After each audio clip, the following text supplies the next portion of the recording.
What's up, YouTube? So in this video, I just kind of want to talk about the Miami Dolphins rookies from last year, 2021, and who I think will, get even better this year, and who I really want to be a lot better this year. So I'm gonna go in order of which we drafted him, and then the undrafted guys I'll kind of get into, kind of as we go. But anyway, so first off, Jalen Waddle. Obviously, he had a fantastic year last year. He had over 100 catches and 1,000 yards, which is fantastic. I think it's a record, actually. If not, like, one other person's done it. So I'm very excited about that. And I think he's going to be even better this year. This is his second year in the NFL with Tua. Obviously, he had him at Alabama as well. But I think also him being able to learn from Tyreek as well. Even Cedric Wilson, who's been around the league for a little while. Trent Sherfield's been here. Mohamed Sanu, who we just picked up. Just more people he can kind of pick up game from. And even Teddy Bridgewater as a quarterback. I think he's only going to get better. I think he's prized to have a really good season, and he doesn't have to be the main target anymore because we do have Tyreek. But that being said, because we do have Tyreek, he might have a little bit less numbers than he did before. He might end up with more yards, but less receptions, which I'm perfectly fine with. But I do think he will make a really big jump. But I think the one that I think will make the biggest jump, needs to, and the one I want to make the biggest jump is Jalen Phillips. He had a pretty good year last year. He had 8.5 sacks, which is pretty damn good for a rookie edge rusher. But I really want to see him step up even more, and I think his role is even more important. Because like I said, with Jalen Waddle, we have Tyreek Hill, we have Cedric Wilson, we have Eric, we have Trent Sherfield, we have Mike Gesicki. We have a lot of weapons to throw to. But Jalen Phillips, we have a lot less in the way of edge rusher. We have him, we have Van Ginkel, we have Melvin Ingram, and Agba. But Phillips kind of fills his own role. I think we have a lot less options as far as edge rusher goes. And I think just another year of him being healthy, being able to learn from people like Emmanuel Agba and Melvin Ingram and things of that nature, I think he's only going to get better.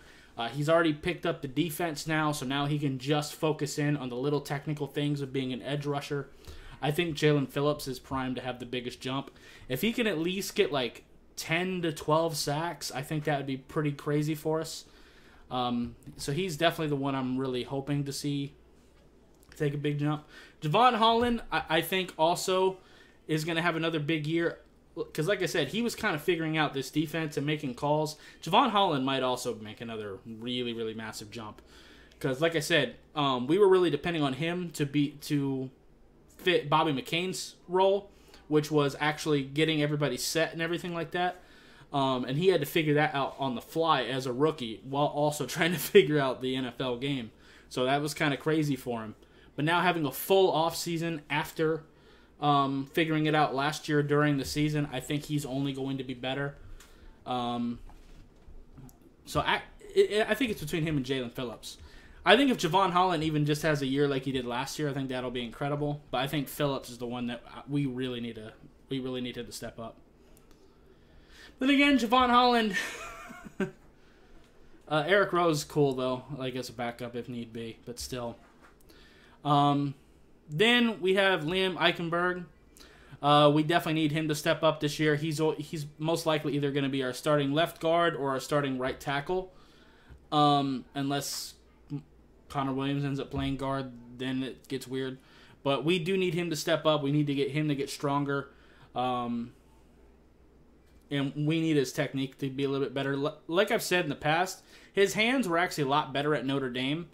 So I'm hoping that the new coaching staff can help him out as far as that goes. And I'm hoping that just another year in an NFL training camp with our strength and conditioning program, I'm hoping he gets a little bit stronger.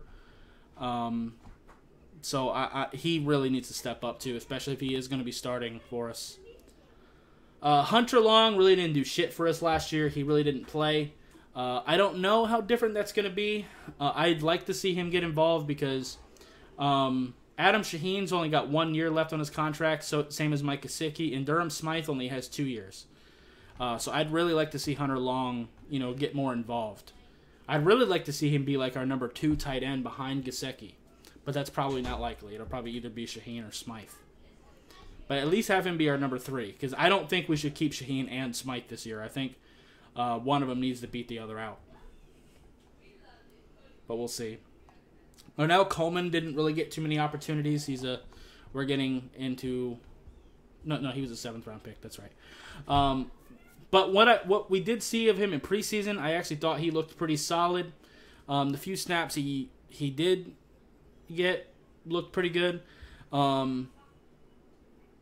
He did get hurt in preseason, unfortunately, so he really didn't get too many opportunities, and he wasn't set to start anyway. But he is long. He's kind of raw. I'm hoping with this coaching staff really focusing in on technique, they can really help him use that length that he does have. And I think he has the potential to be a really good backup tackle for us. Garrett Doakes, he signed a future reserve contract just to stay on the team, so he's only got 1 year left on his deal, despite us just drafting him last year. He might not make the team, to be quite honest with you. He's got a pretty big uphill battle to even make the team, but we'll probably at least keep him on the practice squad just as a guy kind of floating around. Because after Chase Edmonds, we don't really have another power back on the team, like to actually be able to use in the goal line. Like we have Sony Michel and Raheem Mostert, Myles Gaskin, Savon Ahmed. Like those are all smaller running backs. But Chase Edmonds is our power back of the team. But if something were to happen to him, Garrett Doakes is the only real other power back we've got. So I would at least like to keep him on the practice squad, most likely. But Zaquandre White and him are probably going to have to fight for the practice squad spot, most likely. And White might even just win that 4th spot. And we might just decide to just go with 3 running backs. I don't know. Robert Jones is an undrafted guy that I actually like. I think he's a pretty good backup guard. He looked pretty good in preseason. He ended up going in at right tackle when Jesse Davis was out in the last game. I don't really want him at tackle. He looked out of place because he should be a guard. So that just is what that is. Trill Williams, I think has a little bit of potential for us. He was an undrafted guy last year. And I think he could be a pretty solid player for us. He's a guy who plays corner and safety, which is nice. Pretty good on special teams, too. Then we have Darius Hodge, who, did get to play a little bit last year. Another undrafted guy. He signed with the Bengals first, where he ended up playing 4 games for them, and then he got waived, and we picked him up. But he did have a 2-game suspension, so that's a thing, too. Then we have Keon Smith, who I think probably just won't make the team. He might be a practice squad guy, offensive tackle. So, yeah, a lot of our undrafted guys are no longer with us. It just kind of is what it is. They're on other teams, just like Keon Smith was a Falcon, Darius Hodge was a Bengal, Trill Williams was a Saint. Like, other teams pick these guys up as undrafted free agents, but they're with us now. So, and it's a lot of the same with our undrafted free agents last year. They're on other teams. The only real ones that we have still are Robert Jones. Actually, Robert Jones. That's it. But, but that is our rookie class. But like I said, the big 3 that we had last year, and Javon Holland, Jalen Phillips, and Jalen Waddle, I think they're all going to have great seasons. We really need Holland and Jalen Phillips especially to have really good years. And Jalen Waddle too, really. But we really need Liam Eichenberg to really step up at guard too. Because I'm not really trying to run Michael Dieter up at center again. And like I said, hopefully Hunter Long gets some more opportunities. But I'd love to hear your guys' thoughts. Who do you think will step up big time this year and take another jump? Whether it be like someone like a Javon Holland who was great last year but you think is going to be even better this year, or someone like a Hunter Long who really didn't get to play and we're hoping for him to jump. So give me who you think will take that next step, and or give me one who you really want to make that next step. So, yeah. Anyway, that's going to be it for this video. If you liked it, appreciate hitting that like button. If you have any questions or comments in the comments down below, subscribe if you haven't already, and I'll see you next time. Bye, guys.